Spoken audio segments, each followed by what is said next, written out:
Hello and welcome. At 6:30 on Saturday, December the 12th, 2015, 6:30 in the morning, I looked out of my window and I witnessed a huge aerial chemtrail being spray dumped in a northerly direction along the shoreline of Cervantes Beach. This toxic airborne slick then began to drift down over the town, and within 40 minutes had spread out into a descending carpet of thin grey mist that was still noticeable as it sank to rooftop level. At 7:30 a.m. I set out for a routine beach hike, and I noticed over a dozen chemtrails polluting the sky. That soon deteriorated what was previously a clear, pristine blue sky into a dull grey haze that eventually blotted out the sun. This is terrorism. It's also chemical warfare.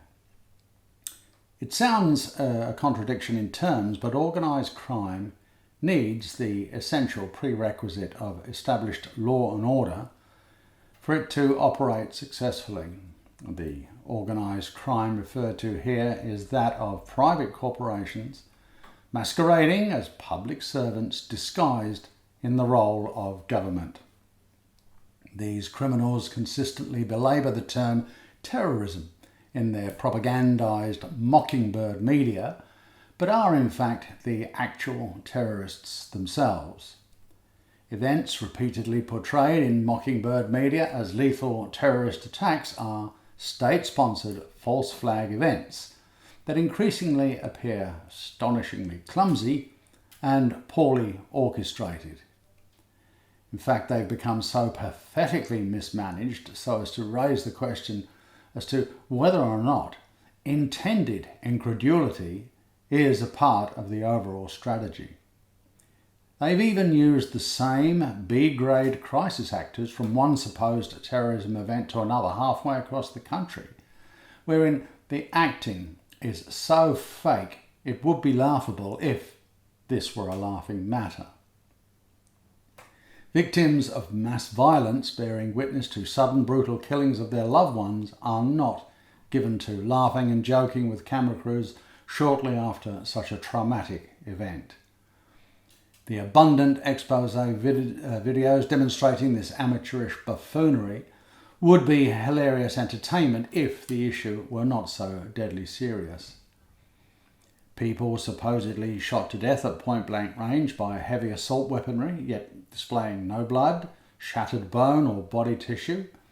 Heads purportedly hacked off by machetes, yet leaving virtually no mess, bears damning testimony to these transparent Mickey Mouse media hoaxes.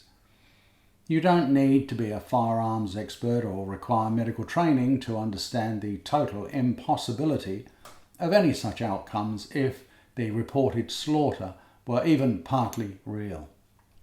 This is the mockingbird media Hollywood brand of terrorism they frantically try to feed us, but increasingly fewer buy into their threadbare deceptions. Without exception, critical thinkers denounce them with richly deserved contempt.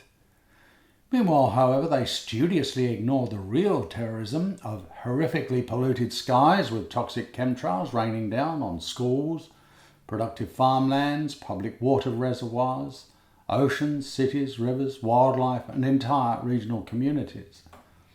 Extensive, peer-reviewed international research has identified and exposed the deadly cocktail of heavy metals deemed suitable to dump across the planet by these rabid socio-psychopaths who appear ever more desperate to enforce their globalist tyranny at any cost.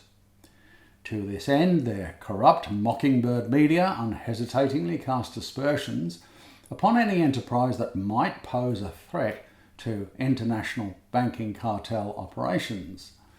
A prime example is Bitcoin, now fervently demonized as a potential funder of terrorist activities, even though there's not a shred of evidence supporting any such claim.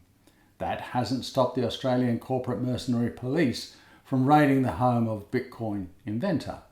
Why?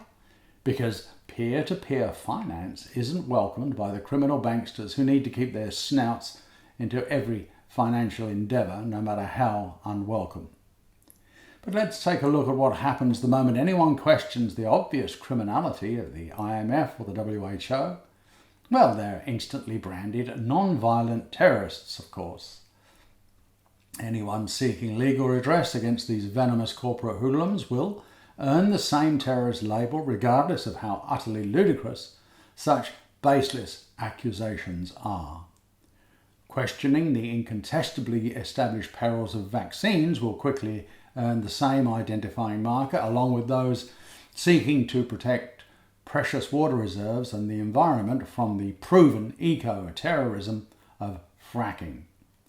Opponents of water fluoridation and resistors to the ever-growing litany of government crimes against humanity currently foisted upon us by these criminally insane socio-psychopaths are branded non-violent terrorists for the temerity of speaking truth. They can subsequently have their websites arbitrarily shut down and be subject to house arrest or even much worse. It's often said that in times of tyranny, speaking truth is a revolutionary act, the circumstance increasingly more applicable as the grasping corporatists do their utmost to stamp out whatever's left of freedom. The steaming BS of political correctness is just another surreptitious method of their thought control, but as with many of their devious contrivances, is becoming universally rejected. In terms of believability, these evildoers are on the back foot, but Mockingbird media counters this by endlessly regurgitating their tattered lies in the hope that constant repetition will make them take hold. Well, unfortunately, this does work to a degree, but will probably prove too little too late to turn the rapidly turning tide of world opinion. Their pathetic war on terror is seen for the futile fear porn that it is, but this doesn't stop them from ramping up their circus-barking rhetoric at every turn. Real terrorism is inflicted upon us all from every quarter imaginable, originating from the treasonous corporate shill puppets elected to serve the public. And you don't need to look too far to see this all-encompassing terrorism at work. For example, just walk into any international airport and note the entirely needless but dangerously ionising full-body scanners doing irreparable harm to the DNA of their countless victims. This is terrorism. There's a higher percentage chance of falling in the shower and accidentally dying than there is being killed by any authentic terrorism activity in Australia. But this salient fact won't deter the real terrorist aggressors. Drive around any city and suburbs and count the alarming proliferation of microwave towers, continually bombarding all life forms with damaging radiation. This is terrorism. Take a look at the rampant and fully out of control environmental devastation of fracking-ravaged southern Queensland and the wholly unsustainable draining of the Great Artesian Basin, turning precious clean water into toxic radioactive waste. This is terrorism. Read between the lines of government-driven banks to bailouts or the multi-billion-dollar carbon emissions trading schemes based entirely upon fraudulent science. And what have you got? Financial terrorism. You go into any bank and take out a mortgage loan or simply pay taxes towards illegal national debt. More financial terrorism. Protest the criminal ecocide of fracking and get unlawfully arrested by the armed thugs of corporate mercenary police. This is terrorism. Heal a cancer sufferer with cheap and effective natural cure only to get financially ruined and thrown in jail. This is terrorism.